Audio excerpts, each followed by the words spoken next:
Ah, bien, bien, no, entonces es el otro grupo. Es el otro grupo. Bueno, vamos entonces a arrancar con la segunda parte, que es sistema respiratorio.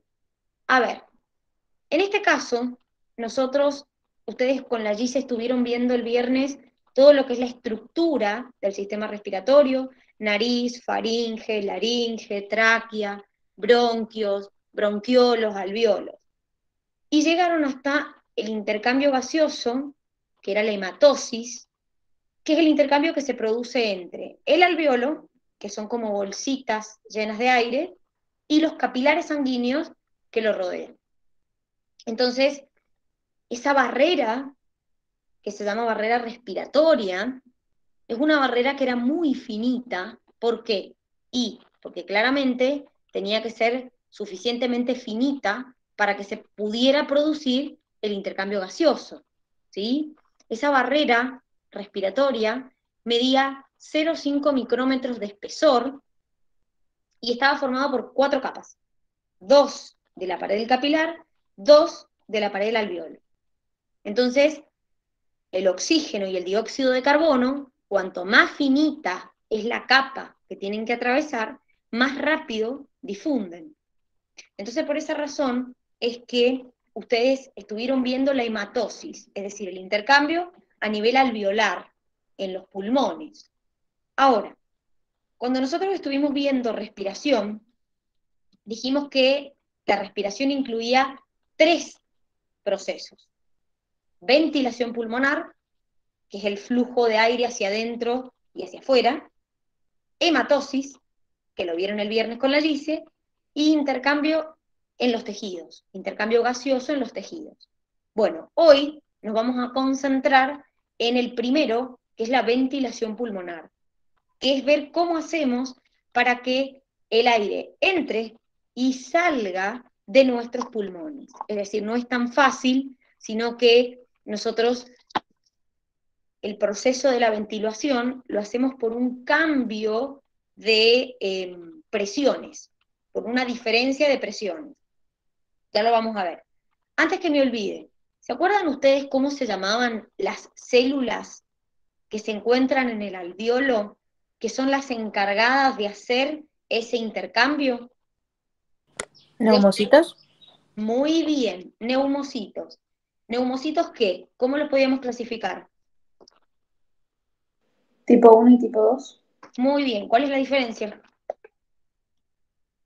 Que los de tipo uno son alveolares escamosas y los de tipo 2 alveolares mayores. Pero funcionalmente, ¿cuál es la diferencia? Que en el tipo 1 comienza el intercambio de gases y el tipo 2 secretaba el líquido. Muy bien, el líquido surfactante. ¿Y cuáles se regeneraban? ¿Cuáles tienen capacidad de replicarse? El tipo 2, Muy bien. Entonces, el tipo uno, que son los que verdaderamente importan en el intercambio gaseoso, no tienen capacidad de regenerarse. Entonces, los que perdemos, los perdemos. ¿Y para qué servía el líquido surfactante? evitaban que colapsaban, que colapsen los Muy bien, alveolos. evita, perfecto, evita que el alveolo colapse. Entonces, vamos ahora a continuar viendo la parte de la ventilación, es decir, el flujo de aire hacia adentro y el flujo de aire hacia afuera. A ver, ustedes estuvieron viendo que lo que nosotros movemos es aire. El aire es una mezcla de gases: oxígeno, nitrógeno, dióxido de carbono, etc. Los gases también se van a mover desde donde hay más presión a donde hay menos presión. O sea que, si yo quiero que el aire entre dentro de mis pulmones, tiene que haber menos presión que afuera. Si yo quiero que el aire salga dentro de mis pulmones, tiene que haber mayor presión que afuera. Yo no voy a cambiar la presión atmosférica, no la puedo cambiar. Lo que cambio es la presión dentro mío para que sea menor o mayor, y de esa manera permitir que el aire entre o el aire salga.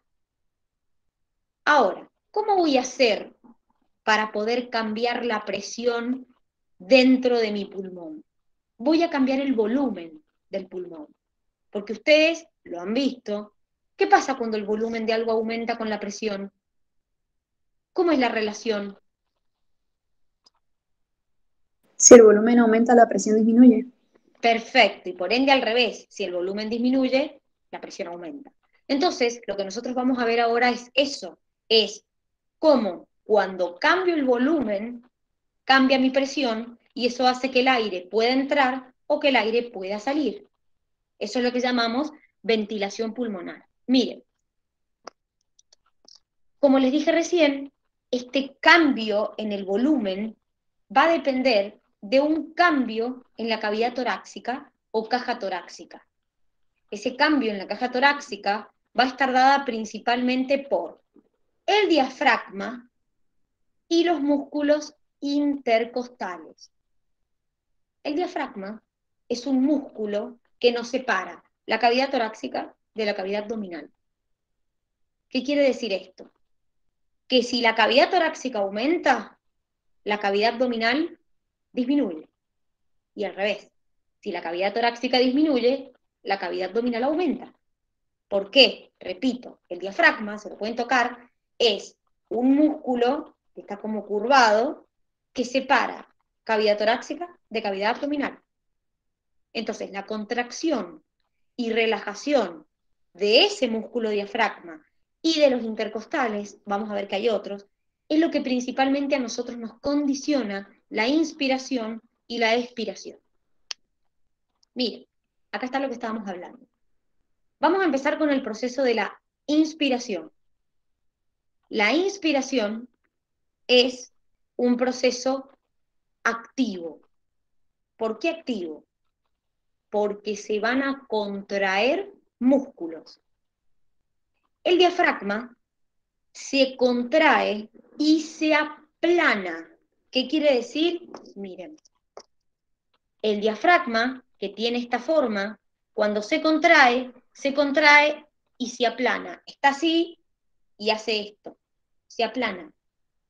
Entonces, al contraerse y aplanarse, aumenta la cavidad torácica. Al aumentar la cavidad torácica, me aumenta el volumen de los pulmones. En realidad, si nosotros vamos en orden, cuando nosotros hacemos el proceso de la inspiración, lo que ocurre es, el diafragma se contrae y se aplana. Se alarga la cavidad torácica.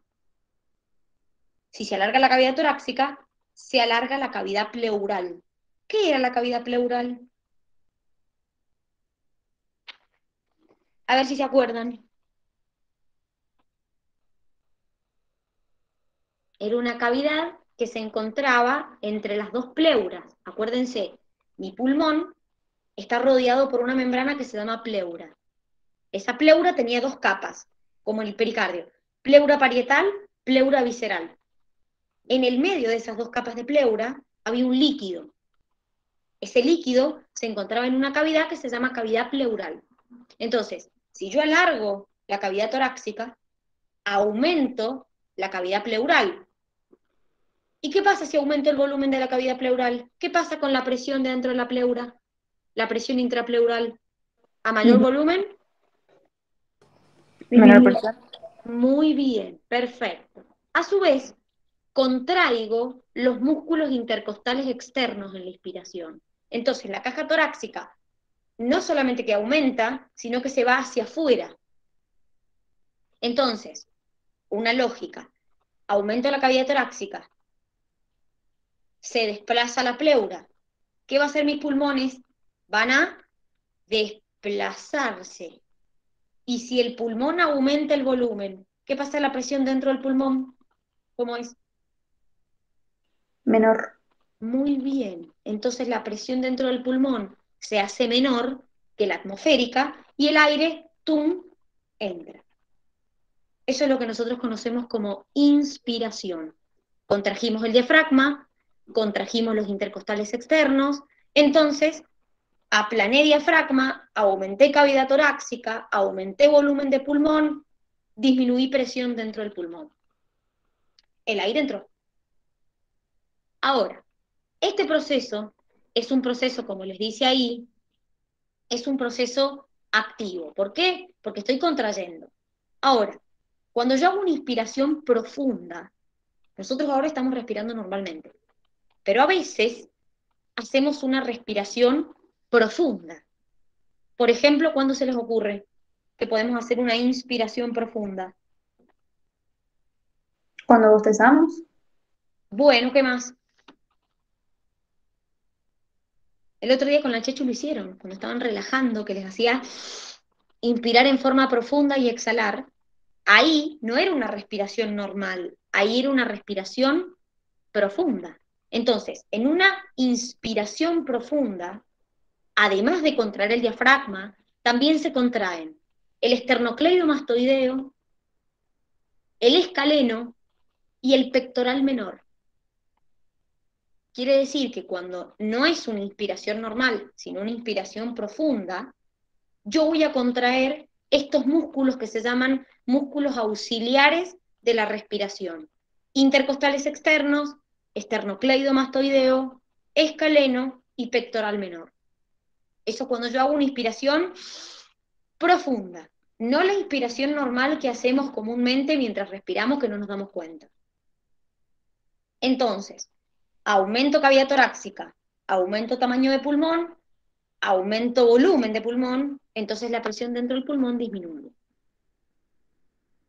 Ahora, paso siguiente, voy a expirar o exhalar.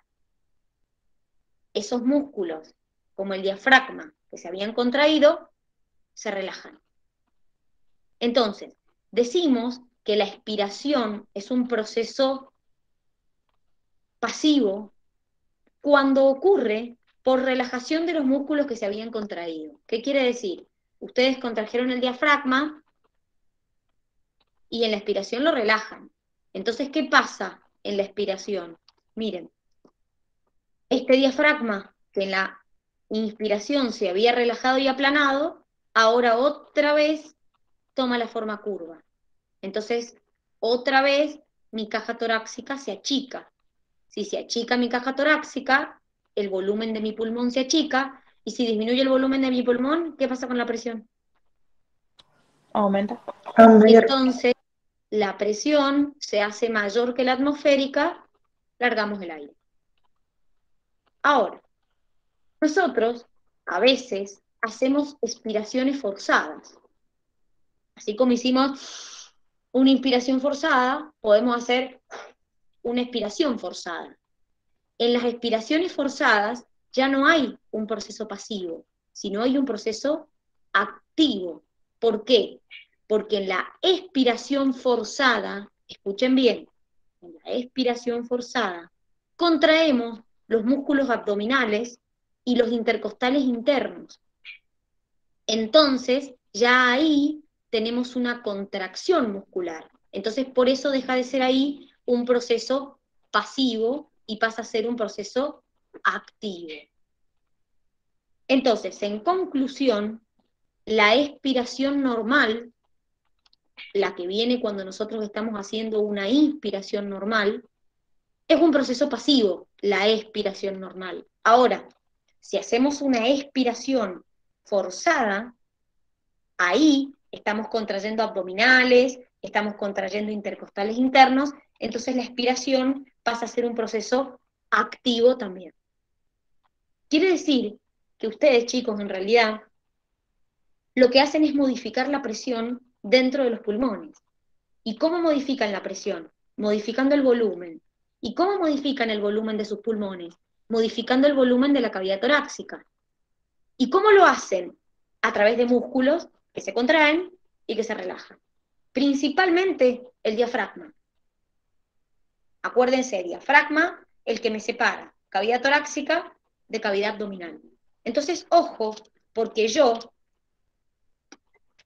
tengo que tener en cuenta que, por ejemplo, en una inspiración, que yo les dije que la cavidad torácica aumentaba, la cavidad abdominal va a disminuir. Al revés, en una expiración, que la cavidad torácica se achica, la cavidad abdominal aumenta. Entonces, ojo, porque muchas veces ustedes se estudian solo lo que pasa en la cavidad torácica y en un examen se encuentra con que les preguntan de la cavidad abdominal, y dicen, ¿cómo? Si el abdomen no interviene en la respiración. No, claro, pero el diafragma, que es el que está separando la torácica del abdominal, sí interviene. Entonces les preguntan qué pasa en la cavidad abdominal.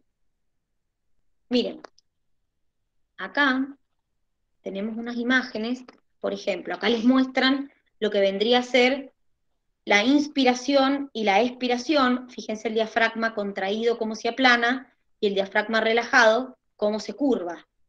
¿Mm? Acá lo mismo, y fíjense acá cómo diafragma contraído se aplana, aumenta la cavidad torácica, el pulmón se expande. Entonces, al expandirse, el volumen dentro de este pulmón es mayor. Entonces, la presión es menor. Acá tengo contracción de los músculos pectorales, contracción de los intercostales. Acuérdense que estos pectorales se van a estar contrayendo cuando la inspiración sea un proceso forzado. Expiración. Al revés, el diafragma ahora se relaja, asciende, vuelve a tomar esta forma curva, entonces la cavidad torácica se achica, el volumen del pulmón se achica y entonces la presión dentro del pulmón aumenta. Este músculo que se había contraído ahora se relaja, este músculo que se había contraído ahora se relaja.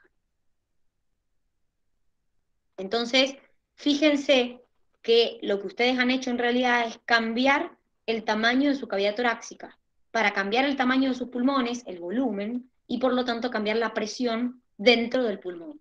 Porque básicamente lo que ustedes están moviendo es un gas, que es el aire. Entonces ese gas se va a mover desde donde hay más presión a donde hay menos. Entonces si quieren que entre, tienen que lograr que adentro haya menos presión. Si quieren que el aire salga, tienen que lograr que adentro haya más presión, porque la atmosférica no la van a modificar. ¿Se ha entendido?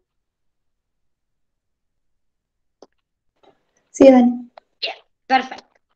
Vamos entonces a continuar. Esto que tienen acá, que se llaman volúmenes, ustedes en su apunte, en su cuadernillo, lo tienen como anexo.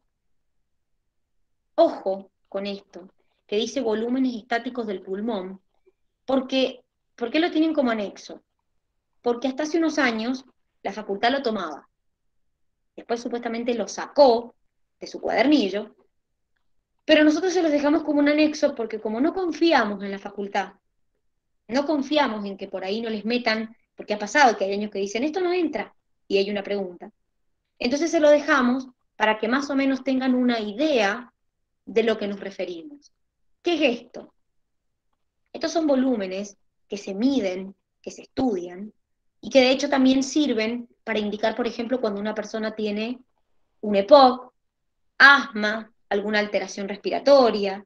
Entonces esto, por ejemplo, se puede medir con una espirometría. Entonces, ¿qué nos miden? Ya les voy a pasar un videíto, ahora enseguida, para que terminen de entender esto bien. Les voy a explicar rápidamente algunos volúmenes que son como los más importantes, pero van a ver que en el video está muy bien explicado. Son algunos volúmenes. ¿Por qué está en mililitros? Porque estamos hablando de gas. Es un volumen. Entonces, como estamos hablando de aire, estamos hablando de gas, lo vamos a expresar en mililitros. Entonces, por ejemplo, uno de los volúmenes importantes es lo que llamamos el volumen corriente. ¿Qué es el volumen corriente? Es el volumen de aire que movemos en cada respiración. Es decir, inspiramos y expiramos, y eso es aproximadamente 500 mililitros. Eso se llama volumen corriente. ¿Ven? Eso que está acá. Ese es el volumen que movemos, lo tienen acá, aproximadamente en cada respiración, inspiración y expiración. Pero, ojo, porque del aire que metemos, estos 500 mililitros, no llegan todos al pulmón. Aproximadamente 150 mililitros se pierden en algo que le llamamos espacio muerto. ¿Qué es el espacio muerto? Básicamente son todas estas vías aéreas superiores, faringe, laringe, tráquea, donde no hay intercambio gaseoso, pero voy perdiendo aire. Entonces lo que realmente llega al pulmón son aproximadamente 350 mililitros. O sea, de los 500 que inspiré, no llegan los 500. Aprox llegan 350 mililitros. Porque el resto se va perdiendo en lo que llamamos el espacio muerto. Pero hay otro volumen importante, que es lo que nosotros le llamamos el volumen residual. Esto, volumen residual. ¿Qué es esto? Miren, acá está. Eso. Cuando nosotros inspiramos forzadamente y exhalamos forzadamente, nunca eliminamos todo el aire. Siempre hay un poco de aire que queda adentro de nuestros pulmones. Ese poco de aire que queda dentro de nuestros pulmones se llama volumen residual. Entonces no es que cuando exhalamos nos quedamos sin aire y volvemos en la próxima inspiración a meter aire, no. Siempre hay un poco de aire que queda dentro de los pulmones. Eso se llama volumen residual. Y por último, hay otro parámetro que ahí lo tienen marcado, que se llama capacidad vital. Esa sí está muy condicionada por el tipo de persona. ¿Por qué?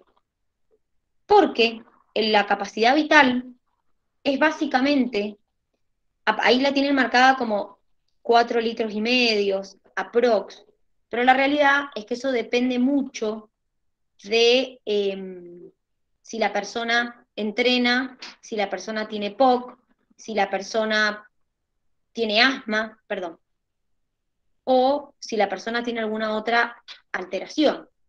Es decir, como les digo, esto depende mucho de cada persona, la capacidad vital, porque es un valor que básicamente puede cambiar de persona a persona. Por ejemplo, probablemente la Chechu, que entrena, tenga muchísimo más capacidad vital que yo, que no entreno absolutamente nada. Entonces, eso determina que la persona tiene, como les dije, más capacidad para mover aire, ahí les marcan, no sé, aproximadamente 4 litros y medio, pero esa capacidad vital varía dependiendo de cada una de las personas o sea, de un individuo al otro, no es como el volumen residual o lo que hemos visto. La capacidad vital, nosotros la definimos como básicamente, se llama capacidad vital expiratoria. A ver, fíjense que ahí esperen que se les dejó de compartir. Acá les muestran capacidad vital, capacidad inspiratoria, capacidad residual. Bueno, en el caso de la capacidad vital nos da una idea de la suma de la capacidad inspiratoria y del volumen de reserva. Esa es la definición de lo que vendría a ser la capacidad vital, ¿sí? Entonces, en conclusión, es, por ejemplo, la capacidad vital expiratoria es el volumen de gas que exhalamos después de haber inspirado. Entonces, si ustedes lo ven en la gráfica, la capacidad vital es esto que tienen acá. Aproximadamente, si ustedes se fijan en el apunte, les dice 4 litros y medio. Entonces, si una persona inspira en forma profunda y expira, la cantidad de aire que expulsa es aproximadamente 4 litros y medio. Como les dije, eso depende de la capacidad de cada uno. Cuanto más te entrenes, más aire, si vos tenés una falla pulmonar, menos. Entonces esa capacidad vital está sujeta al tipo de persona. Pero ya les voy a mandar un video para que terminen de entender esto, ¿sí? Para que terminen de entender cómo es el proceso, cómo se miden estos volúmenes. Vamos con el transporte. Nosotros dijimos que en sangre transportamos oxígeno y dióxido de carbono. El oxígeno lo transportamos unido a la hemoglobina. ¿Por qué? Porque el oxígeno, en realidad, es insoluble en el plasma. Es decir, solo 0,3 mililitros de oxígeno hay cada 100 mililitros de sangre. Imagínense que si nosotros no tuviéramos un pigmento como la hemoglobina, nunca podríamos vivir, porque el plasma no transporta eficientemente oxígeno. Entonces no podríamos vivir. Entonces, para eso existen los pigmentos respiratorios. Los pigmentos respiratorios, como la hemoglobina, que está presente en los vertebrados y en algunos invertebrados, o la hemocianina, que es otro pigmento respiratorio, que está presente en los moluscos y en los artrópodos. Los pigmentos respiratorios están formados por una proteína y un ion metálico. En nosotros, ese ion metálico es hierro, pero por ejemplo, en la hemocianina, ese ion metálico es cobre. Miren, acá tienen lo que vendría a ser la proteína y el átomo del ion metálico hierro. Acá tienen la hemocianina, cobre. Entonces, los pigmentos respiratorios, como les dije, están formados por una proteína y un ion metálico que en nuestro caso es hierro. Miren, esto que tienen acá es la molécula de hemoglobina. La molécula de hemoglobina son 4 subunidades. 1, 2, 3, 4. 4 subunidades. Tienen una globina más un grupo hemo. Una globina más un grupo hemo. Una globina más un grupo hemo. Una globina más un grupo hemo. Todo esto es la hemoglobina. ¿Sí? Este grupo hemo, que es el que tienen acá, es esto que tienen acá. ¿Sí? ¿Cómo está formado? Está formado por, como les dice acá, un anillo de porfirina, que se llama pirrol, y un átomo de hierro en el centro. Un anillo de porfirina, que se llama pirrol, y un átomo de hierro en el centro. Esto es un grupo hemo. Miren, ahí les comparamos el hemo con la hemoglobina, porque la hemoglobina no es solo hemo, ¿sí? Esto que tienen acá es como un zoom acá. Esto que tienen acá es un zoom acá. Esto que tienen acá es un zoom acá. Entonces tengo hemoglobina, hemoglobina, hemoglobina, hemoglobina. Y este es el grupo hemo. Tiene un átomo de hierro y un anillo de porfirina. Entonces, la hemoglobina, que es nuestro pigmento respiratorio, aproximadamente hay en cada glóbulo rojo 265 millones de moléculas de hemoglobina. La hemoglobina, sin ella, como les dije, no podríamos transportar oxígeno. Cada uno de estos transporta una molécula de oxígeno. Eso quiere decir que por molécula de hemoglobina podemos transportar 4 átomos de oxígeno. Repito, por cada molécula de hemoglobina podemos transportar 4 átomos de oxígeno. Imagínense que en cada glóbulo rojo hay 265 millones de estas. Calculen cuánto oxígeno podemos transportar. Entonces, la hemoglobina transporta oxígeno. ¿Qué pasa? El oxígeno, cuando se une a la hemoglobina, lo que hace es justamente estimular que otras moléculas de oxígeno se unan a la misma. ¿Qué quiere decir esto? Una molécula de oxígeno se une a la hemoglobina y hace que otra molécula de oxígeno se una, y hace que otra se una, y hace que otra se una, y así.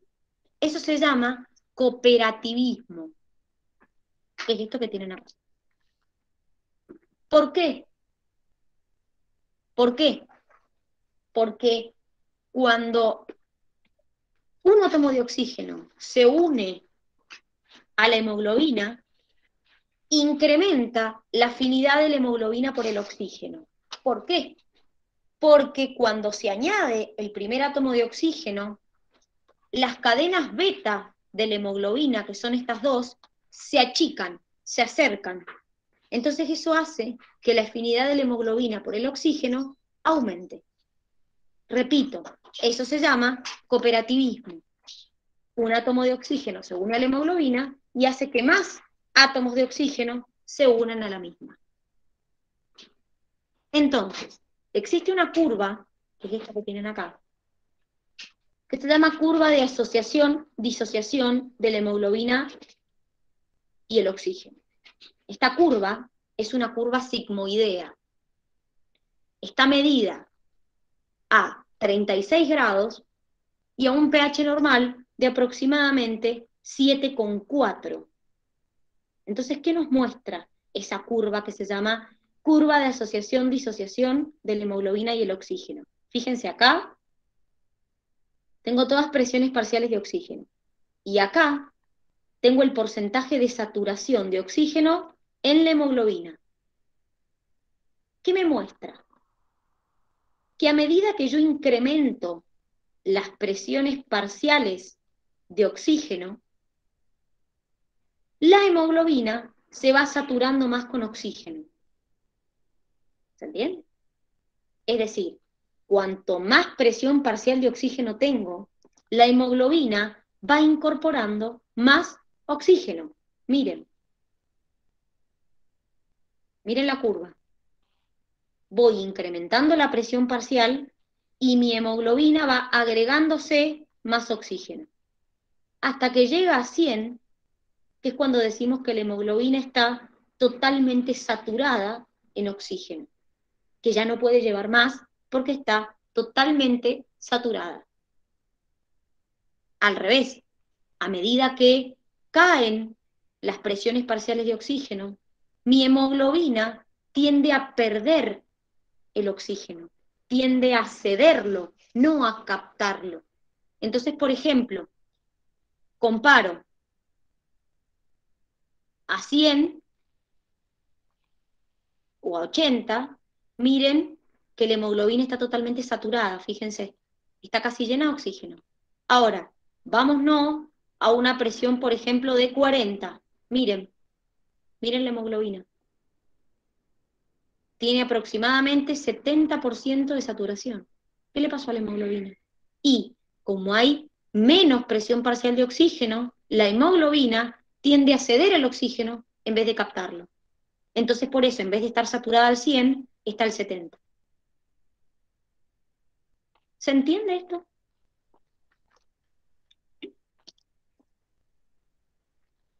¿Se entiende esto? ¿Se durmieron? ¿Están vivos? A ver, volvamos. ¿En qué parte se quedaron? ¿Qué parte se trabaron? Esta curva me relaciona la presión parcial de oxígeno que hay con cuánto oxígeno lleva la hemoglobina. ¿Qué porcentaje de oxígeno lleva la hemoglobina? Cuando la hemoglobina tiene 100, quiere decir que está totalmente llena de oxígeno, está saturada. Cuando la hemoglobina tiene 20, casi no lleva oxígeno. Entonces, esta curva me muestra, si varío las presiones, cómo varía el porcentaje de oxígeno en la hemoglobina. Entonces, cuando la presión parcial es muy alta, fíjense, mi hemoglobina está totalmente saturada en oxígeno, contiene mucho oxígeno, lleva mucho oxígeno. Pero a medida que yo le empiezo a bajar las presiones parciales, miren acá, 20, 40. Miren la hemoglobina, ¿cuánto oxígeno lleva? Nada. ¿Qué le pasó a la hemoglobina? En vez de retener el oxígeno, lo empezó a ceder. Cuando la presión parcial de oxígeno cae, la hemoglobina tiende a ceder el oxígeno y no a retenerlo. Entonces, ¿cuándo pasa esto? En los tejidos, chicos. Cuando la sangre con oxígeno llega a un tejido, en un tejido tengo una presión de 40. ¿Qué hace la hemoglobina? le cede oxígeno al tejido y entonces ella queda con menos oxígeno. Si la hemoglobina nunca cediera el oxígeno, nunca oxigenaría nuestras células. Se lo quedaría a ella el oxígeno y nunca lo liberaría, nunca lo cedería. Entonces, en los lugares donde hay menos presión parcial, la hemoglobina más oxígeno cede. Si no, no podríamos oxigenar ninguna célula de nuestro cuerpo. ¿Se entiende o no? Sí, se entendió mejor de mi parte, Dani. Bien, buenísimo. Entonces, esta curva que están viendo se puede desplazar a la derecha o hacia la izquierda y nos da una idea de la afinidad de la hemoglobina con el oxígeno. ¿Qué quiere decir esto? Cuando la curva se desplaza hacia la izquierda, quiere decir que mi hemoglobina aumentó la afinidad por el oxígeno. ¿Qué quiere decir eso? Lo quiere retener, no lo quiere liberar, se lo quiere quedar ella. Cuando la curva se desplaza a la derecha, quiere decir que mi hemoglobina disminuyó su afinidad con el oxígeno, entonces tiene tendencia a liberarlo, a perderlo, a cederlo al oxígeno. Entonces, ¿qué es lo que a nosotros nos importa? ¿Qué factores hacen que disminuya la afinidad y qué factores hacen que aumente la afinidad de la hemoglobina con el oxígeno? ¿Y por qué? Y porque si la afinidad aumenta, la hemoglobina no te va a largar oxígeno. Si la afinidad disminuye, la hemoglobina te va a ceder oxígeno. Vos necesitas que la hemoglobina, cuando llega a un tejido tuyo, te cede el oxígeno. Porque para eso está, para ceder oxígeno, transportarlo y cederlo. Entonces, cuando la temperatura disminuya, cuando la presión parcial de dióxido disminuya, o cuando el pH aumente, la curva se va a desplazar hacia la izquierda. ¿Qué quiere decir eso?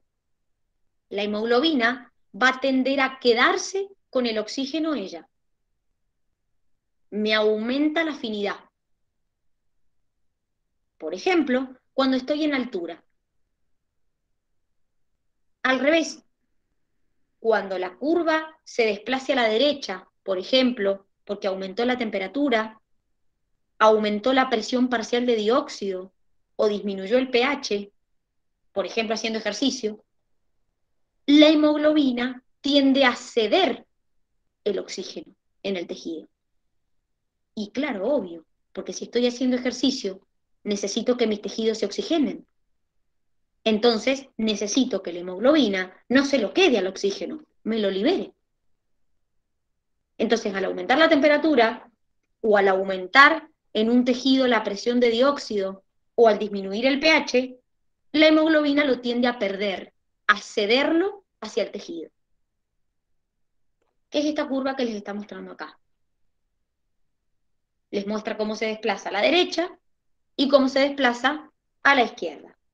Y les muestran los factores que hacen que la hemoglobina se desplace hacia la derecha o hacia la izquierda. Entonces, cuando se desplace hacia la derecha, la afinidad de la hemoglobina con el oxígeno disminuyó, entonces tiende a cederlo. Cuando la afinidad aumente, tiende a quedárselo y a no darlo, a retenerlo. No solamente va a cambiar con el pH, con la temperatura, con el dióxido de carbono, sino que también va a cambiar con un compuesto que se llama 2,3 DPG, difosfoglicerato, que es un compuesto que se forma en la glucólisis anaeróbica. Entonces, cuando aumente el 2,3 difosfoglicerato, también se desplaza a la derecha. Cuando disminuye el 2,3 difosfoglicerato, se desplaza a la izquierda. Ustedes tienen que saber qué factores la desplazan a la derecha y qué factores la desplazan hacia la izquierda. ¿Y qué significa desplazarla a la derecha o a la izquierda? No es solamente que se desplace, es que en uno me lo tiende a retener al oxígeno y en el otro me lo tiende a alargar al oxígeno, a ceder hacia mis tejidos. Miren, durante el embarazo, la mujer tiene un desplazamiento de su curva a la derecha, es decir, así. ¿Por qué? La afinidad de la hemoglobina con el oxígeno disminuye. Hay una hiperventilación debido a una hormona que se llama progesterona, que aumenta la tasa metabólica, te aumenta la liberación de dióxido de carbono, entonces la curva tiende a desplazarse hacia la derecha. Quiere decir que la hemoglobina tiende a cederte el oxígeno en los tejidos. Los fetos, su hemoglobina tiene más afinidad por el oxígeno que la nuestra. ¿Por qué? Y porque el feto tiene más demandas metabólicas y tiene más gasto de oxígeno. Entonces, en los fetos, la hemoglobina de ellos tiene una curva desplazada hacia la izquierda. ¿Qué quiere decir? Tiende a retener la hemoglobina el oxígeno y a no cederla. Entonces son cambios que pueden aparecer en la curva debido a un estado, ya sea que está embarazada o a que son un feto. Entonces, obviamente, la madre tiene su curva desplazada a la derecha porque el oxígeno se tiende a ceder. ¿Por qué? Y porque tiene que ceder oxígeno a los tejidos, por lo que hemos estado diciendo. Porque la madre, hay una liberación de progesterona que produce una hiperventilación. Entonces, se libera más dióxido de carbono. Al perder más dióxido de carbono, entonces se desplaza hacia la derecha la curva.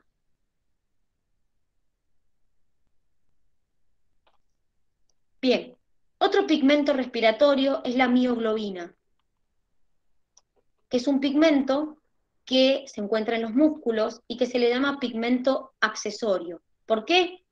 Porque solamente va a ceder oxígeno cuando estemos haciendo una actividad física muy intensa y nuestra presión parcial de oxígeno caiga por debajo de los 20 milímetros de mercurio.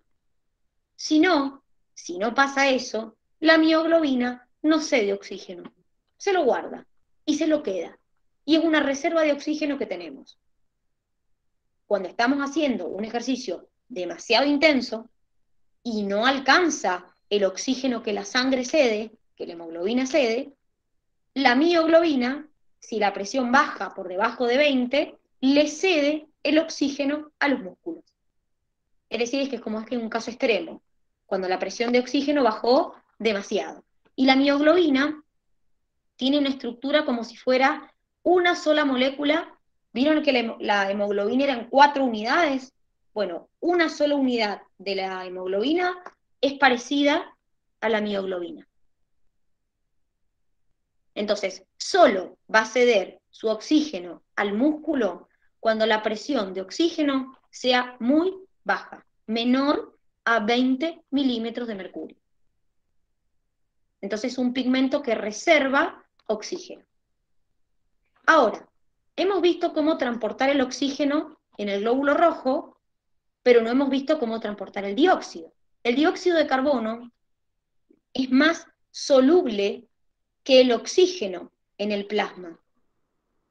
El 10% va disuelto en el plasma, de un 5 a un 30% se une, y escuchen bien, al grupo amino de la hemoglobina, y la mayor cantidad de dióxido de carbono en sangre va como bicarbonato.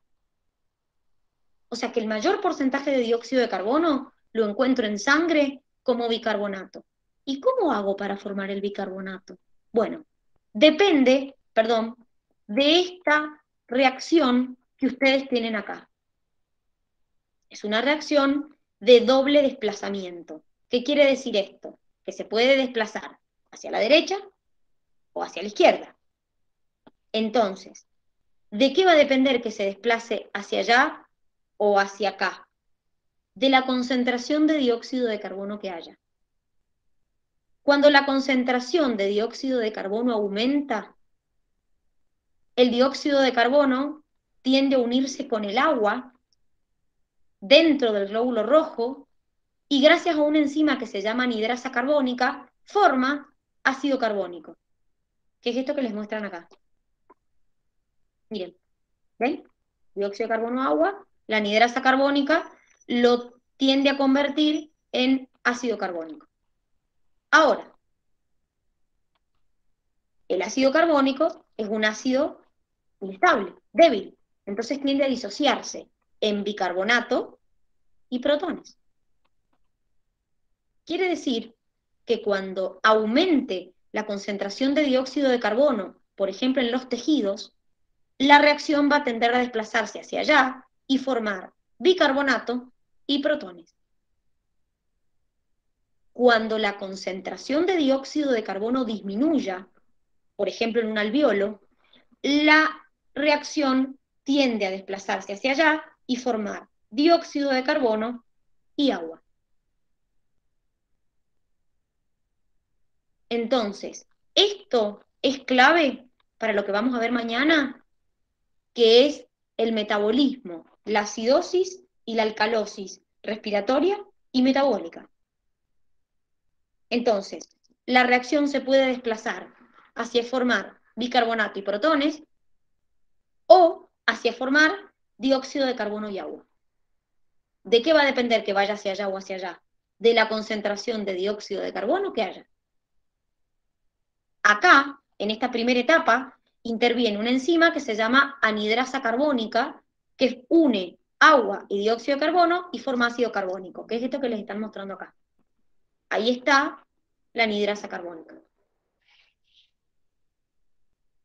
¿Qué pasa con las intoxicaciones por monóxido de carbono? Les cuento. La hemoglobina tiene más afinidad con el monóxido de carbono que con el oxígeno. Aproximadamente 200 veces más. O sea, que si hay monóxido de carbono, la hemoglobina prefiere transportar monóxido de carbono que oxígeno. ¿Cuál es el problema? Que cuando una persona se intoxica con monóxido de carbono, la hemoglobina, en vez de unirse al oxígeno, se une al monóxido de carbono y forma carboxihemoglobina o carbón monohemoglobina. Esto. Entonces la curva de disociación se desvía a la izquierda. Miren, se desvía a la izquierda. Entonces, ¿qué pasa? La persona puede llegar a morirse. ¿Qué empieza a sentir?